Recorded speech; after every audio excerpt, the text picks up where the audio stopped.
சுதந்திரம். இதோ பிள்ளைகள் கர்த்தரால் வரும் சுதந்திரம், கற்பத்தின் கனி அவரால் கிடைக்கும் பலன். கற்பத்தின் கனி அவரால் கிடைக்கும் பலன். சாலமன் ஞானி என்ன சொல்றாருனாக்கா, இதோ பிள்ளைகள் கர்த்தரால் வரும் சுதந்திரம். எவ்வளவு பேருக்கு மேரேஜ் ஆகுது, ஆனா எல்லாருக்கும் பிள்ளைகள் இருக்கிறான்னு நம்ம சொல்ல முடியாது. ஆனா இந்த வசனம் என்ன சொல்றதுனாக்கா, இதோ பிள்ளைகள் கர்த்தரால் வரும் சுதந்திரம். அதாவது சுதந்திரம்னா ஹெரிட்டேஜ். பிள்ளைய வந்துட்டு ஒரு மனுஷனோட தன்னுடைய, அதாவது வசனம் சொல்ற தன்னுடைய, அதாவது பலத்தினாலும் அல்ல பராக்கிரமத்தினாலும் அல்ல, இயேசு கிறிஸ்துவின் பரிசுத்தமான ஆவியினால் ஆகும் என்று வசனம் சொல்லுகிறது. அதாவது பிள்ளைகள் வந்துட்டு பலத்தினாலும் பெற்றுக்கொள்ள முடியாது, பராக்கிரமத்தினாலும் பெற்றுக்கொள்ள முடியாது. ஆனால் பிள்ளைகள் கர்த்தரால் வரும் சுதந்திரம். அந்த சுதந்திரத்தை யார் கொடுக்கிறாருனாக்கா, ஆண்டவராகிய இயேசு கிறிஸ்து கொடுக்கிறார். வேற யாராலும் கொடுக்க முடியாது. கொஞ்சம் கற்பனை பண்ணி பாருங்க. ஒரு தாயுடைய வயிற்றில் ஒரு குழந்தை இருக்கும் பொழுது அதுக்கு வந்துட்டு நகங்கள், அதனுடைய எலும்பு, அவருடைய சதை எப்படி எல்லாம் வளர்த்து பாருங்க. இந்த உலகத்துல எந்த மனுஷனாவது அதை குரோத் பண்ண முடியுமா? அது மாதிரி வளர வைக்க முடியுமா? ஒரு ஆப்பிள் எடுத்துங்க, அந்த ஆப்பிளுக்கு பார்த்தீங்கன்னா அந்த கலரை கொடுக்கறது, அதனுடைய வைட்டமின், அவருடைய சுவை, அவருடைய அழகெல்லாம் இந்த உலகத்துல யாராலும் கொடுக்க முடியுமா?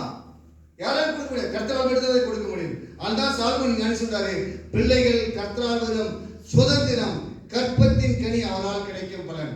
கற்பத்தின் கனி வந்துட்டு நம்மளா உண்டு பண்றது இல்ல, அவரால் கிடைக்கும் பலன், ரிவார்ட். அது கிஃப்டா கொடுக்கிறார், அது பரிசா கொடுக்கிறார். அது எப்படி சொல்றாங்க, அதாவது அன்பளிப்பாக நமக்கு கொடுக்கிறார்.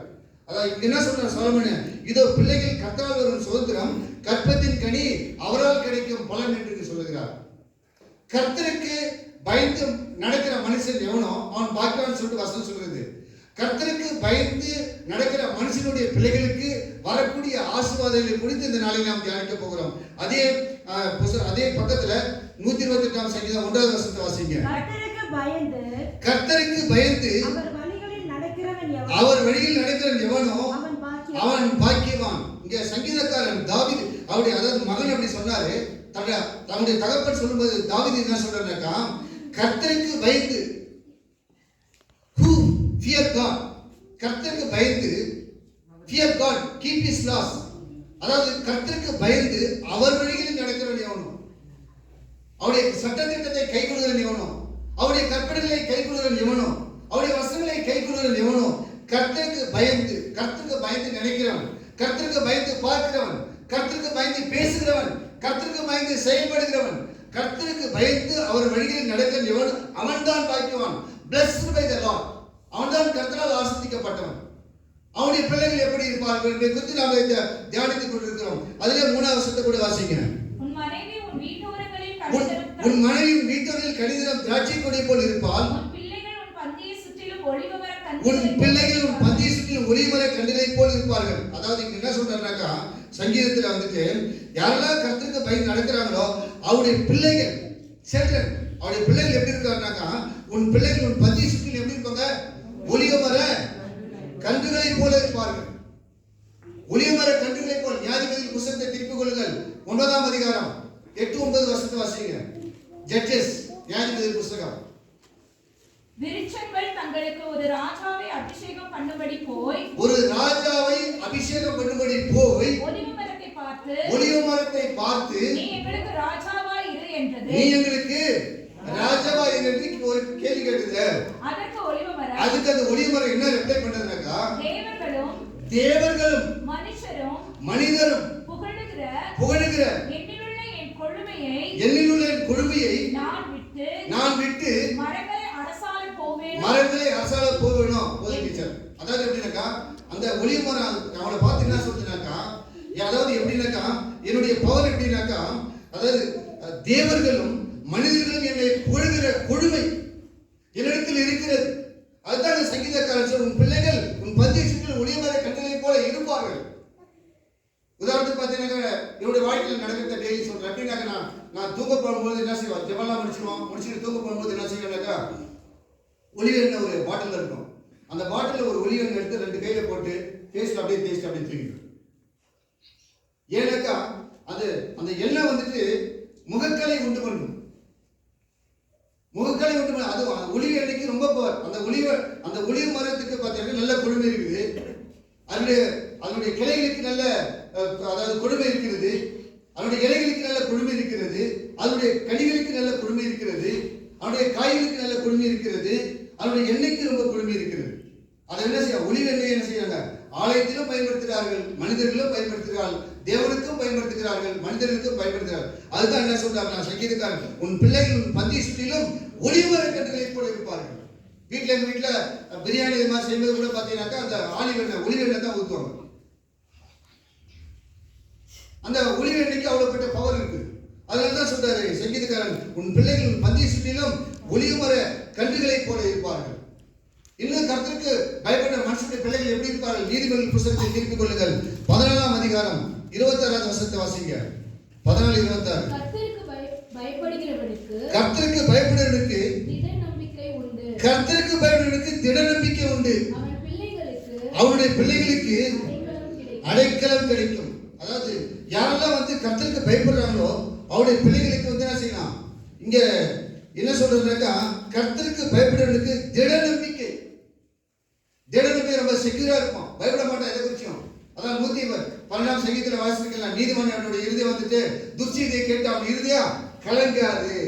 கர்த்தருக்கு பயப்பட திட நம்பிக்கை, ரொம்ப சாதாரண நம்பிக்கை இல்ல, திட நம்பிக்கையா இருப்பான். அது மட்டும் அவன் யாரெல்லாம் கர்த்தருக்கு பயப்படுறாங்களோ அவன் திட நம்பிக்கையா இருப்பது மட்டுமல்ல, அவன் பிள்ளைகளுக்கும் அடைக்கலம் கிடைக்கும். யாரெல்லாம் கர்த்தருக்கு பயந்து செய்யறாங்களோ, கர்த்தருக்கு பயந்து ஊழியம் செய்யறாங்களோ, அவருடைய பிள்ளைகளுக்கு தலைமுறை தலைமுறை தலைமுறை தலைமுறையாக பிணைகாசு போல என்ன செய்வாங்க? ஊழியம் செய்வார்கள். தலைமுறை தலைமுறையாக அவனுடைய சந்ததி ஆஸ்வதிக்கப்படும். அதாவது கர்த்தருக்கு பயப்படுகிற திட நம்பிக்கை அவன் பிள்ளைகளுக்கும் அடைக்கலாம்.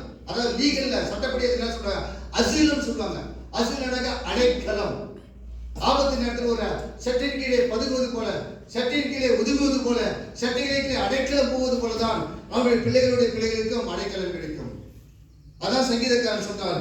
அதாவது எப்படின்னாக்கா, கர்த்தருக்கு பயப்படுகிற மனுஷன் விதமாய் ஆஸ்வதிக்கப்படுவான். இன்னொரு வசனத்தை கூட வாசிங்க. எரேமியா புத்தகத்தை திருப்பிக் கொள்ளுங்கள், 31ஆம் அதிகாரம். எரேமியா 31ஆம் அதிகாரத்தை திருப்பிக் கொள்ளுங்கள், 14 வாசிங்க. நீ அழாதபடிக்கு உன் சத்தத்தை அடக்கி நீ கண்ணீர் விடாதபடிக்கு உன் கண்களை காத்துக்கொள் என்று கர்த்தர் சொல்லுகிறார். உன் கிரியைக்கு பலன் உண்டு என்று கர்த்தர் சொல்லுகிறார். அவர்கள் சத்துருவின் தேசத்திலிருந்து திரும்பி வருவார்கள். உன் முடிவை பற்றி உனக்கு நம்பிக்கை உண்டு. உன் பிள்ளைகள் தங்கள் தேசத்துக்கு திரும்பி வருவார்கள் என்று கர்த்தர் சொல்லுகிறார். அதாவது கர்த்தருக்கு யாரெல்லாம் பயந்து நடக்கிறாங்களோ அவருடைய பிள்ளைகள் எப்படி ஆஸ்வதிக்கப்பட்டிருப்பாங்க. நீ மகளே நீ அழாதபடிக்கு உன் சத்தத்தை அடக்கி. ஒருவேளை வந்து தன்னுடைய மகன் ரட்சிக்கப்படவில்லை என்று நீ கண்ணீரிட்டுக் கொண்டிருக்கிறாயா? உன்னுடைய மகன் ரட்சிக்கப்படவில்லை என்று நீ கண்ணீரிட்டுக் கொண்டிருக்கிறாயா? நீ அழாதபடிக்கு உன் சத்தத்தை அடக்கி. கர்த்தர் உன்னோடு பேசிக் கொண்டிருக்கிறார். யாரோடு பேசிக்கொண்டா எனக்கு தெரியாது, உங்களுக்கு தெரியும். நீ அழாதபடிக்கு உன் சத்தத்தை அடக்கி, நீ கண்ணீர் விடாதபடிக்கு உன் கண்களை காத்துக்கொள். நீ கண்ணீர் விட்டது போதும். இனி வந்து என்ன செய்ய? கண்ணீர் விடாதபடிக்கு உன் கண்களை காத்துக்கொள் என்று கர்த்தர் சொல்கிறார். உன் கிரியைகளுக்கு பலன் உண்டு என்று கர்த்தர் சொல்கிறார். உன் கிரியைக்குனா உன்னுடைய ஜெபத்துக்கு கண்டிப்பாய் பலன் உண்டு என்று கர்த்தர் சொல்கிறார். வானம் பூமி அழிஞ்சாலும் அவருடைய வார்த்தை அழியாது. நீ பண்ற ஜெபத்துக்கு கண்டிப்பாய் பதில் உண்டு. உன்னுடைய ஜெபத்துக்கு உன் கிரியைகளுக்கு பலன் உண்டு என்று கர்த்தர் சொல்கிறார். அவர்கள் சத்துருவின் தேசத்திலிருந்து திரும்பி வருவார்கள். அவர்கள் பிசாசுடைய பிடியிலிருந்து திரும்பி வருவார்கள். அவர்கள் சத்துருடைய பிடியிலிருந்து திரும்பி வருவார்கள். அவர்கள் பாவத்திலிருந்து திரும்பி வருவார்கள். ஆனால் நீங்கள் செய்ய வேண்டியது ஒன்றே ஒன்றுதான், ஜெபித்துக் கொண்டிருக்க வேண்டும். நாம் செய்ய வேண்டியது ஒன்றே ஒன்றுதான். எல்லா பரிசுத்தவான்களையும் பாருங்க, வல்லமையான ஊழியர்கள்லாம் பாருங்க, யாருமே வந்து லேசா வந்தவங்களே கிடையாது. எல்லாமே முக்கியமா வந்துட்டு ஃபர்ஸ்ட் கர்த்தர், ரெண்டாவது அவனுடைய தாயாக தான் இருக்கும், அவனுடைய விட்ட கண்ணீராக தான் இருக்கும். அப்படி அவனுடைய கண்ணீரால் தான் உலகத்திலே பார்த்தீங்கன்னா வல்லமையான ஊழியர்கள்லாம் எழும்புறதுக்கு காரணம். முதல் வந்து கர்த்தராகிய இயேசு கிறிஸ்து, ரெண்டாவது அவருடைய தாய் விட்ட கண்ணீர் தான். ஒருவேளை தாய்க்கு வந்து தன்னுடைய மகனுக்காக கண்ணீர் விட்டுக் கொண்டிருக்கலாம். ஆனால் கர்த்தர் சொல்லுகிறார், உன் கிரியைக்கு பலன் உண்டு என்று கர்த்தர் சொல்கிறார். அவர்கள் உன்னுடைய மகன் சத்துருவின் தேசத்திற்கு திரும்பி வருவார்கள். உன்னுடைய வீட்டுக்கு திரும்பி வருவார்கள். பாவத்திலிருந்து திரும்பி வருவார்கள். உன்னுடைய ஆலயத்துக்கு திரும்பி வருவார்கள். நீ இதை விசுவாசிக்கிறாயா? கண்டிப்பா வானபூமி கண்டிப்பா திரும்பி வருவார்கள். அவன் ரிட்டர்ன் வருவாங்க. கீழே சொல்றாரு, உன் முடிவை பற்றி உனக்கு நம்பிக்கை உண்டு. கண்டிப்பா அதாவது நம்முடைய முடிவை பற்றி கண்டிப்பா நம்பிக்கை உண்டு. விசுவாசத்தால் நீதிமான் பிழைப்பான். விசுவாசத்தில் எல்லாம் கூடும். அதாவது உன் முடிவை பற்றி உனக்கு நம்பிக்கை உண்டு. உன் பிள்ளைகள் தங்கள் தேசத்துக்கு திரும்பி வருவார்கள். 2 முறை ரிப்பீட் பண்றார். ரிட்டர்ன் திரும்ப வருவாங்க. உடைய பிள்ளைகள் என்ன செய்வாங்க? பாவத்தை விட்டு வெளியே வருவாங்க, இருட்டை விட்டு வெளியே வருவாங்க, சாபத்தை விட்டு வெளியே வருவாங்க, துன்மார்க்கத்தை விட்டு வெளியே வருவாங்க அப்படின்னு சொல்லி ஆண்டவராகிய இயேசு கிறிஸ்து மத்தியிலே பேசிக் கொண்டிருக்கிறார். அந்த காலங்களில் கர்த்தருக்கு யாரெல்லாம் பயப்படுறாங்களோ அவருடைய பிள்ளைகள் இப்படிப்பட்ட ஆசீர்வாதத்தை சொந்தத்துக்குள்ளார். இன்னொரு வசனத்துக்குரிய வாசிங்க. ஏசாயா தீர்க்கதரிசன புத்தகத்தை திருப்பிக் கொள்ளுங்கள். எல்லாருக்கும் பலட்சியமா தெரிஞ்ச வசனம் 54ஆம் அதிகாரம் 14வது வசனத்தை வாசிங்க. உன் பிள்ளைகள் எல்லாரும் உன் பிள்ளைகள் எப்படி இருப்பாங்க?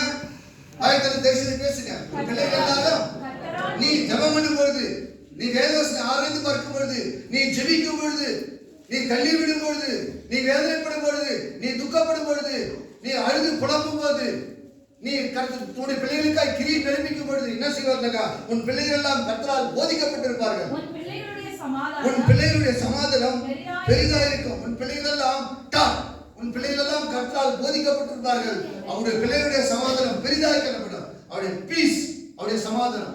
இந்த உலகத்துல பார்த்தீங்கன்னாக்கா சமாதானம் தான் ரொம்ப வெரி இம்பார்ட்டன்ட். கோடி கொடுத்தாலும் வேஸ்ட். ஆனா ஒரு மனிதன் வந்துட்டு சமாதானமா இருக்க விரும்புவான்.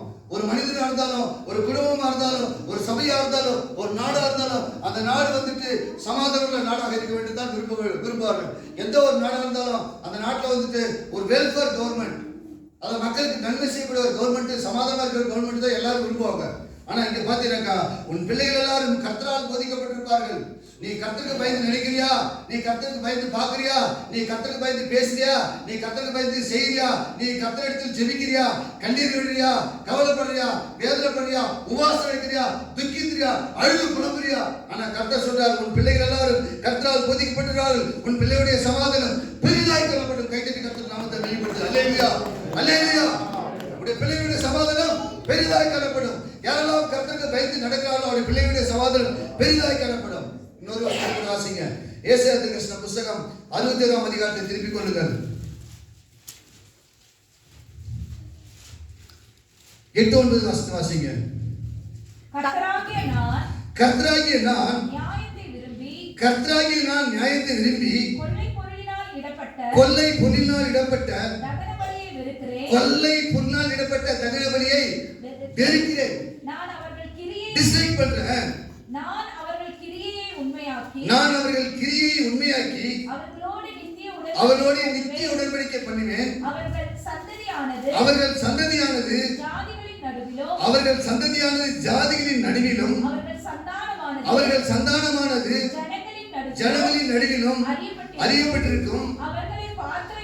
அவர்களுடைய பிள்ளைகளை பார்க்கிற யாவரும் அவர்கள் கர்த்தரால் ஆசீர்வாதம் பெற்ற சந்ததி என்று அறிந்து கொள்வார்கள். கைத்தடி கர்த்தர் நாமத்தை கர்த்தராகிய இயேசுவின் நாமத்துக்கு யாரெல்லாம் பயந்து நடக்கிறாங்களோ அவனுடைய ரிசல்ட், அவனுடைய ஜட்ஜ்மெண்ட், அவனுடைய தீர்ப்பு எப்படி இருக்குனாக்கா, கர்த்தராகிய நான் நியாயத்தை விரும்புகிறேன். ஜஸ்டிஸ், லார்ட் ஜஸ்டிஸ் நான் ரொம்ப விரும்புகிறேன். அதாவது கர்த்தராகிய நான் நியாயத்தை விரும்புகிறேன். ஏன் வந்துட்டு பிள்ளைகள் ரொம்ப முக்கியம்னாக்கா, உங்களுக்கு தெரியும் உலகத்திலே பார்த்தீங்கன்னா வாலிபர் தான் ரொம்ப முக்கியம். வாலிபர் எழுப்பிட்டானாக்கா இந்த உலகமே எழுப்பிடும். வாலிபர் எழுப்பிட்டானா இந்தியாவை எழுப்பிடும். ஃபார் எக்ஸாம்பிள் பார்த்தீங்கன்னாக்கா, நான் கோர்ட்டில் இருக்கும்போது பார்த்தீங்கன்னாக்கா, நாங்கள் டிஸ்ட்ரிக்ட் அண்ட் செஷன் ஜட்ஜி, மாவட்ட நீதிமன்றத்தில் மாவட்ட நீதிபதி பாரு, சப்ஜெக்ட் மேட்ல மேஜிஸ்ட்ரேட்டாக இருப்பாங்க. நாங்கள் என்ன செய்யணும்னாக்கா, ஒரு ஸ்கூலுக்கு போவோம். உதாரணத்துக்கு கிட்டத்தட்ட 144, அதாவது என்னுடைய அனுபவத்தில் நான் சொல்கிறேன் அப்படின்னாக்கா, நீலகிரி மாவட்டத்தில் அதாவது கவர்மெண்ட் ஸ்கூலு, அதாவது government aided school, private school, college, women's college, polytechnic college, போகாத இடம் ஒரு இடமே இல்லை. எல்லா இடத்துக்கும் போயிட்டு நான் செய்வோம். Legal literacy and legal awareness கேம்பை பற்றி நம்ம அவேர்னஸ் பண்ணுவோம். ஏன் வந்து அந்த பிள்ளைகளுக்கு நாங்கள் சொன்னேனாக்கா அது எப்படின்னா அதை கொண்டு போய் அவங்க வந்து எங்கள் வீட்டில் கொண்டு போய் சேர்ப்பாங்க, அந்த ஊரில் கொண்டு போய் சேர்ப்பாங்க. அந்த நாட்டுக்கு அது தெரியும், அந்த அவேர்னஸ் விழிப்புணர்வு. அதனால தான் வாலிபர் ரொம்ப முக்கியம். வாலிபருக்கு சுவிசேஷம் அறிவிக்கப்படுவது ரொம்ப முக்கியம். வாலிபருக்காக ஜெபிப்பது ரொம்ப முக்கியம். வாலிபருக்காக தன்னுடைய தாய் தகப்பன் ஜெயிப்பது ரொம்ப முக்கியம். ஆனால் உங்களுடைய கிரியைக்கு கண்டிப்பாக பலன் உண்டு. அதனால தான் அங்கே சொல்றாருனாக்கா, இங்கே பார்த்தீங்கன்னாக்கா, கர்த்தராகி நான் நியாயத்தை விரும்பி கொள்ளை பொருளால் இடப்பட்ட தகன பலியை வெறுக்கிறேன். நான் அவர்கள் கிரியை உண்மையாக்கி அவளோடு நித்திய உடன்படிக்கைனாக்கா, எவர்லாஸ்டிங் கவனன்ட். நித்திய உடன்படிக்கை ஒரு நாள் மட்டும் இல்லை, அதாவது வானம் உள்ள மட்டும், இந்த உலகம் உள்ள மட்டும், என்ன செய்வேன்? நித்திய உடன்படிக்கை எவர்லாஸ்டிங் கவர்னன்ட் அவர்களிடம் நான் பண்ணுவேன். அவர்கள் சந்ததியானது, அதாவது கர்த்தருக்கு யாரெல்லாம் பயந்து நடக்கிறானோ அவனுடைய சந்ததி எப்படி இருக்கும்? அவன் சந்ததியானது ஜாதிகளின் நடுவிலும் எப்படி இருக்கும்? ஜாதிகளுடைய நடுவிலும் அவர்கள் சந்தானமானது ஆஸ்பிரிங், அவருடைய சந்தானமானது ஜனங்கள் நடுவிலும் அறியப்பட்டிருக்கும். யாரெல்லாம் கண்ணீர் விட்டு தன்னுடைய மகனுக்காக தன்னுடைய மகளுக்காக ஜெபிக்கிறீர்களோ, ஒரு வேளை இன்னைக்கு வேணா நீங்க வந்து வருத்தமா இருக்கலாம், புலம்பிக் கொண்டிருக்கலாம், வேதனையோடு இருக்கலாம். என்னுடைய மகன் ரட்சிக்கப்படவில்லையே, என்னுடைய மகன் ரட்சிக்கப்படவில்லையே, என்னுடைய மகன் ஆலயத்துக்கு கடந்து வரவில்லையே, ஒருவேளை நீங்க நினைக்கலாம், நாம் நினைக்கலாம். ஆனா ஆண்டவர் என்ன சொல்றாருக்கா, அவர்கள் சந்ததியானது ஜாதிகளின் நடுவிலும் அவர்கள் சந்தானமான ஜனங்களின் நடுவில் அறியப்பட்டிருக்கும். அவர்களை பார்க்கிற யாவரும் அவர்கள் கர்த்தரால் ஆசீர்வாதம் பெற்ற சந்ததி என்று அறிந்து கொள்வார்கள். உதாரணத்துக்கு பார்த்தீங்கன்னாக்கா, ஒரு தபால் அனுப்புறோம், போஸ்ட் ஆஃபீஸில் ரிஜிஸ்ட்ரேஷன் பண்ணுறோம். ரிஜிஸ்ட்ரேஷன் பண்ணி யாருக்கு அனுப்புகிறோமோ அதை அவங்க என்ன செய்வாங்க, அதை பெற்றுக்கொண்டு அக்னாலஜ்மெண்ட் ரிட்டர்ன் நமக்கு வரும் இல்லை, திரும்ப வரும் இல்லை. அது மாதிரி வந்துட்டு யாரெல்லாம் வந்து கண்ணீர் விட்டு ஜெபிக்கிறீங்களோ அந்த கண்ணீருடைய அக்னாலஜ்மெண்ட் எப்படி அக்னாலஜ் பண்ணுவானாக்கா, அவர்களை பார்க்கிற யார் உடைய பிள்ளைகளை, உடைய மகனை, உடைய மகள்களை பார்க்கிற யாவரும் என்ன செய்வாங்க, அவர்கள் கர்த்தரால் ஆசீர்வாதம் பெற்ற சந்ததி என்று அறிந்து கொள்வார்கள். கைத்தறி கர்த்தர் நாமத்தை அறிந்து கொள்வார்கள். நாம் செய்ய வேண்டியது என்னன்னாக்கா, ஜெபிக்க வேண்டும். இதே சாலமோன் ஞானி சொல்லியிருக்கிறார், வார் வெப்பன் சொல்ற ரொம்ப பவர்ஃபுல்லானது ஜெபம். அதனால்தான் சங்கீதக்காரர் சொல்றாரு, கதாவது எப்படி இருக்கா, உன் இதோ அந்த வசனத்தை வாசிங்க, வாசம் படிக்கிறேன். உன் பிள்ளைகள் கர்த்தரால் வரும் சுதந்திரம், கர்ப்பத்தின் கனி அவரால் கிடைக்கும் பலன். கர்த்தருக்கு பயந்து நடக்கிற மனுஷனுக்கு விதவிதமான ஆசீர்வாதங்களை பெற்றுக்கொள்வோம். எப்படி நீங்க சொல்ல எப்படி ஆசீர்வாதத்தை பெற்றுக்கொள்ளனா, ஒளிமறை கண்டுகளை போல அவருடைய பிள்ளைகள் ஒளிமறை கண்டுகளை போல இருப்பார்கள். அது மட்டுமில்ல, என்ன செய்யணும், உங்களுடைய ஜபத்துக்கு கண்டிப்பா பதில் உண்டு. உங்களுடைய பிள்ளைகள் வந்துட்டு திரும்பி வருவார்கள், பாவத்திலிருந்து திரும்பி வருவார்கள். உங்களுடைய பிள்ளைகள் கர்த்தரால் போதிக்கப்பட்டிருப்பார்கள். உங்களுடைய பிள்ளைகளுடைய சமாதானம் பெரிதாய் காணப்படும். அதாவது உங்களுடைய பிள்ளைகளுடைய மத்தியிலே நித்திய உடன்படிக்கை பண்ணுவேன். அதாவது உங்களுடைய பிள்ளைகள் உங்களுடைய சந்ததி ஜாதிகள் நடுவிலும் சந்தானத்தின் நடுவிலும் அறியப்பட்டிருக்கும். ஆசீர்வாதம் பெற்ற சந்ததி என்று பக்கத்து வீட்டுக்காரர் சொல்லுவான், அக்கத்து வீட்டுக்காரர் சொல்லுவான், முன்னாடி வீட்டுக்காரர் சொல்லுவான், பின்னாடி வீட்டுக்காரர் சொல்லுவான், வேலை செய்கிற இடத்துல சொல்லுவான், சொந்தக்காரன் சொல்லுவான், அந்த ஊர்ல சொல்லுவாங்க, அந்த டிஸ்ட்ரிக்ட்ல சொல்லுவாங்க, இந்த உலகத்திலே உங்களை பார்த்து சொல்லுவோம். தேவநாயகத்துக்கு ஊரையும் ஆசிரியப்பாரு. அல்லேலூயா.